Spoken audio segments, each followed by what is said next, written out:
ABP माझा, उघडा डोळे बघा नीट। पासून तयार होणारी नीरा हे आरोग्यवर्धक पेय समजलं जातं। उन्हाळ्यात नीरा या पेयाला मोठी मागणी सुद्धा असते, पण हेच पेय आता मधुमेहींसाठी फायदेशीर ठरणार आहे। यासाठी रत्नागिरी जवळच्या भाटे संशोधन केंद्रातला हा प्रयोग सध्या यशस्वी ठरलाय।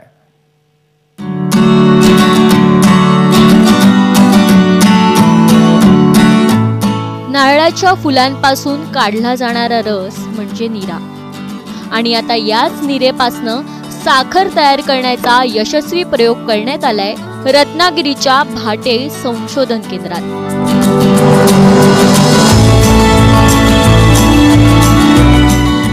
सूर्योदयापूर्वी काढलेली नीरा ठराविक तापमानापर्यंत तापवून मध तयार केला जातो आणि हा मध थंड झाल्यानंतर मिक्सर मध्ये बारीक केल्यावरती तयार होते ती म्हणजे नीरेपासून तयार झालेली साखर।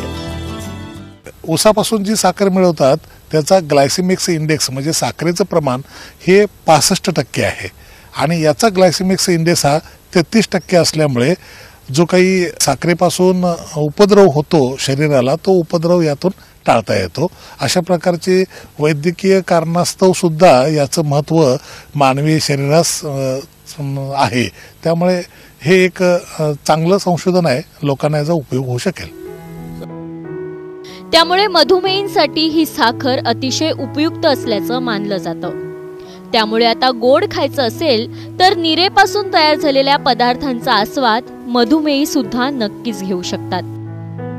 ही साखर नुसती डायबिटिक पेशंटसाठीच आहे याच्यातला भाग नाही आहे, ही सर्व पृथ्वीतलावरती जे काही मनुष्यवर्ग आहे सगळ्यांसाठी आहे। म्हणजे ज्यांची हेल्थ रिलेटेड ज्यांना इश्यूज आहेत त्यांच्यासाठी चांगली आहे, ज्यांना आपली बॉडी बिल्डिंग करायची किंवा एनर्जी आपली टिकून ठेवायची अशांसाठी ही साखर खूप सुंदर आहे।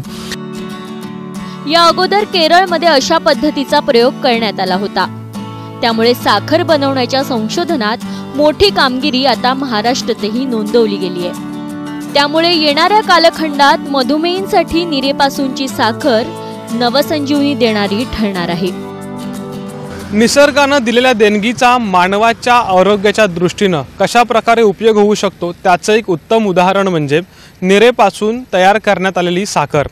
अर्थात बागायतदार असतील किंवा छोटे शेतकरी यांनी या साऱ्याचा योग्य प्रकारे उपयोग करून घ्यावा हीच अपेक्षा सध्या संशोधनकर्ते व्यक्त करतायत।